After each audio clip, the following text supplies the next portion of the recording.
যে নারী রান্না করার সময় তিনটি কাজ করবে ওই নারীর কপাল খুলে যাবে। আল্লাহ পাক রব্বুল আলামিন ওই নারীকে সম্পদশালী বানিয়ে দিবেন। আল্লাহ পাক রব্বুল আলামিন ওই নারীর ঘরে বরকত নাজিল করবেন। ওই নারীর ঘরে আল্লাহ পাক রব্বুল আলামিন রহমত নাজিল করবেন। অনেক মা বোনেরা এখন কিন্তু সংসারের ভিতরে সুখ চান, শান্তি চান, ঘরের ভিতরে রহমত চান, বরকত চান।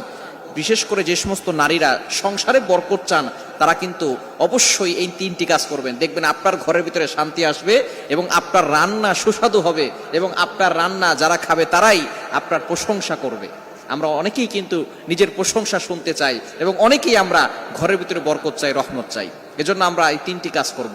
নাম্বার 1, 1 নাম্বার হচ্ছে আপনি যখনই রান্নাঘরে প্রবেশ করবেন তখন আপনি সালাম দিবেন। মনে রাখবেন রান্নাঘরে কিন্তু চুলা আছে।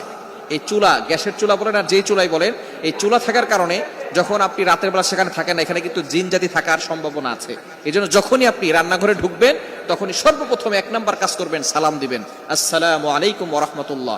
কেউ থাকুক আর না থাকুক, ঘরে যখনই প্রবেশ করবেন, যদি ঘরে কেউ নাও থাকে তারপরে সালাম দিবেন, কারণ ঘরের ভিতরে অনেক সময় শয়তান থাকে।